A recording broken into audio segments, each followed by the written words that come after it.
शपथ ग्रहण समारोह राजमहलों में देखे जाए जाते हैं, मगर इस बार शहीदों के गांव में एक शपथ ग्रहण समारोह देखा गया। जी हां, मैं बात कर रहा हूं पंजाब के 17वें मुख्यमंत्री भगवंत मान की, जिन्होंने आज मुख्यमंत्री की शपथ ली है। पंजाब के राज्यपाल बनवारी लाल पुरोहित ने भगवंत मान को पद और गोपनीयता की शपथ दिलाई। ये शपथ ग्रहण समारोह शहीदों के खट्टर कला गांव में हुआ। आपको बता दें कि पंजाब विधानसभा चुनाव में आम आदमी पार्टी को प्रचंड जीत मिली है।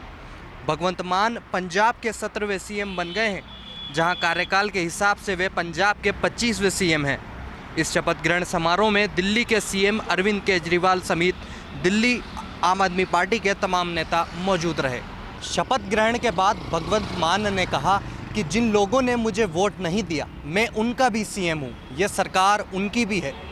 तो वहीं अरविंद केजरीवाल ने भगवंत मान को बधाई दी और कहा कि पंजाब में खुशहाली लौटने वाली है। रूस और यूक्रेन के बीच जंग का आज 21वां दिन है। रूसी सेना की ओर से यूक्रेन के उन शहरों में लगातार बमबारी की जा रही है जहां पर आबादी ज़्यादा है।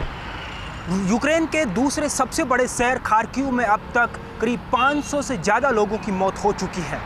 शहर की इमरजेंसी सर्विसेज एजेंसी ने आंकड़ा जारी करते हुए कहा कि मौत का आंकड़ा अभी और बढ़ सकता है। दूसरी तरफ रूसी हमले से निपटने के लिए अमेरिकी राष्ट्रपति जो बाइडेन यूक्रेन को करीब 6,204 करोड़ रुपए की सैन्य मदद करने को तैयारी कर रहा है। इधर रूस की एक यॉट नॉर्वे के उत्तरी इलाके में फंस गई क्योंकि पश्चिमी देशों के बैन की वजह से लोकल ऑयल सप्लायर ने इसमें फ्यूल भरने से इनकार कर दिया। यूक्रेन पर हमले को लेकर अमेरिकी सीनेट ने पुतिन के खिलाफ वॉर क्राइम की जांच की मांग वाले प्रस्ताव को मंजूरी दे दी है। नाटो के सचिव ने कहा कि हम चिंतित हैं कि मॉस्को यूक्रेन में संभवतः रासायनिक हथियारों समेत एक झूठा अभियान चला सकता है।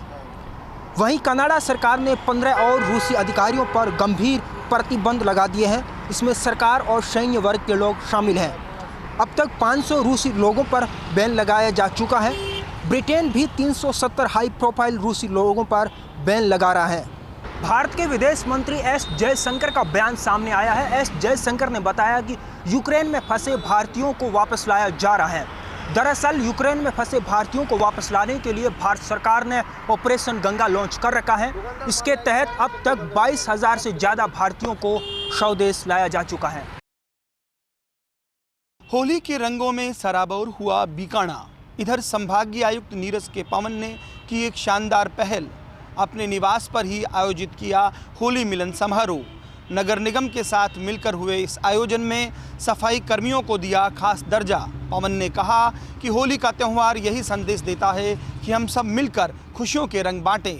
खास तौर पर उन्होंने रेखांकित किया कि कोरोना में जिस तरह से सफाई कर्मियों ने काम किया था वो बेहद महत्वपूर्ण है। सब कुछ बंद था लेकिन वो लोग लगातार काम कर रहे थे।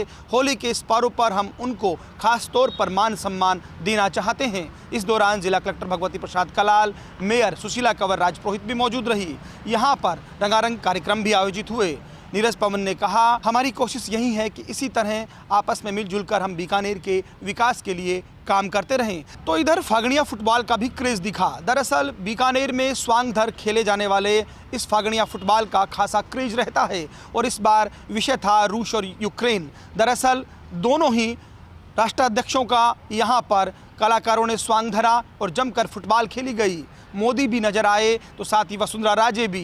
कुल मिलाकर वर्षों से चली आ रही इस परंपरा में स्वांग धर कर व्यंग किया जाता है देश और विश्व की राजनीति पर। साथ ही साथ उन सब चीज़ों को शामिल किया जाता है जो कहीं ना कहीं देश विदेश में चर्चित हैं। दरअसल अरसे से चले आ रहे इस फागणिया फुटबॉल को देखने संभागीय आयुक्त नीरज के पवन भी पहुंचे और बाकी गणमान्य लोग भी मौजूद रहे। जोधपुर के सूरसागर इलाके में किसी ने सपने में भी नहीं सोचा होगा कि सुबह सुबह 7 बजे एक ऐसा हादसा हो जाएगा जिसमें 3 लोगों की जान चली जाएगी। जी हाँ, जोधपुर के पुलिस कमिश्नरेट पश्चिम इलाके में आने वाले सूरसागर थाना क्षेत्र में आज सुबह ओवरलोड बजरी के ट्रेलर ने मोटरसाइकिल पर सवार 3 युवकों को कुछ इस तरह से चपेट में लिया कि देर तक दूरी तक उन मोटरसाइकिल को घसीटते हुए ले गया और बाद में इस तरीके से बजरी में दबने के कारण उन 3 युवकों की मौत हो गई है। पुलिस की टीमें लगातार कोशिश कर रही है कि उनकी शिनाख्त हो जाए। अभी तक शिनाख्त नहीं हो पाई है। तो मिलाकर के क्षेत्र के जो निवासी हैं यशदीप सोलंकी ने मौके पर पहुंचकर अपने दोस्तों और आसपास के लोगों की मदद से बजरी से हटाकर उनको बाहर निकाला, पुलिस को इतला की और उसके बाद में मोर्चरी में शव रखवाए गए हैं। इंतज़ार है कि परिवारजनों का जो पहुँच कर इनकी शिनाख्त करें। लेकिन ओवरलोड बजरी के जिस तरह से ट्रेलर निकल रहे हैं उससे पुलिस पर भी सवालिया निशान लग रहे हैं और साथ में खनन विभाग पर भी। ये लगातार जिस तरह से बजरी का अवैध खनन चल रहा है, रात और दिन जिस तरीके से बड़े बड़े ट्रक्स निकल रहे हैं, उनका कोई धड़ीदौरी नहीं है, कोई टीमें, कोई एजेंसी संभालने वाले नहीं है। इस तरह के मामले सामने आ रहे हैं। भरतपुर में आमजन के साथ नेता और अधिकारियों पर चढ़ा होली का खुमार। नगर निगम में नगर निगम कमिश्नर और मेयर ने लगाए ठुमके, तो वहीं सांसद रंजीता कोली ने शहर में की रामा श्यामा। भरतपुर में लोगों पर जमकर होली का खुमार छाया हुआ है। होली के रंग में चाहे नेता अफसर सभी रंगे नजर आए। भरतपुर नगर निगम में होली मिलन समारोह के दौरान mayor Abhijit Kumar Jatav, deputy mayor Girish Chaudhary, नगर निगम कमिश्नर कमलराम मीणा ने जमकर ठुमके लगाए। इतना ही नहीं, पक्ष और विपक्ष के पार्षद भी होली मिलन समारोह में ठुमके लगाते हुए नजर आए।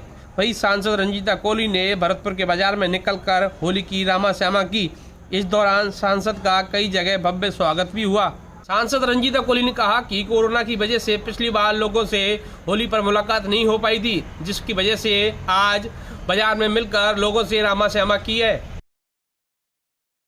मानवता को शर्मसार करने वाली मासूम बच्चों के साथ दुष्कर्म की घटनाएं थमने का नाम नहीं ले रही है। भीलवाड़ा में ऐसा ही एक मामला आज भी तब सामने आया जब एक महिला थाने में पहुंची।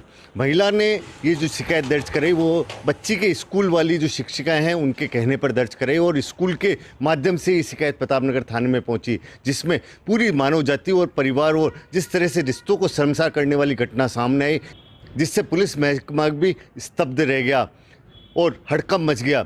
बताया जा रहा है कि प्रतापनगर थाना क्षेत्र का ये पूरा मामला है, जिसमें एक 12 साल की मासूम के साथ में दुष्कर्म का मामला सामने आया है। इस दुष्कर्म के मामले में सबसे दर्द भरी बात यह है कि पिता ही बच्ची से दुष्कर्म करता था, ऐसी शिकायत सामने आई है। अब इस पूरे मामले को प्रतापनगर थाने ने दर्ज करने के बाद में इस मामले की जाँच सिकाई को सौंपी है। डिप्टी राहुल जोशी इस पूरे मामले की अब जाँच कर रहे हैं और अभी पुलिस इस मामले में कुछ भी कहने से बच रही है। उसका सीधा सीधा कारण यह है कि इस मामले में जिस तरह से परिजन, खास तौर से बेटी का पिता ही जिस तरह से आरोपी है, साथ ही एक जीजा है जिसको आरोपी बनाया गया है और एक रिश्ते में भाई लगता है उसको भी इस मामले में आरोपी बनाया गया है और उसके ऊपर आरोप है, इन सभी परिजनों पर आरोप है कि इन्होंने इसके साथ दुष्कर्म किया है। अब तीनों जो आरोपी हैं इनके खिलाफ सिकाऊ जो पुलिस की एक स्पेशल विंग बनाई गई है बाल अत्याचार और महिला अत्याचार रोकने के लिए, वो इस मामले की जांच कर रही है और उस प्रारंभिक जांच के बाद में तय हो पाएगा कि ये जो आरोप लगाए गए हैं ये सही है या गलत है।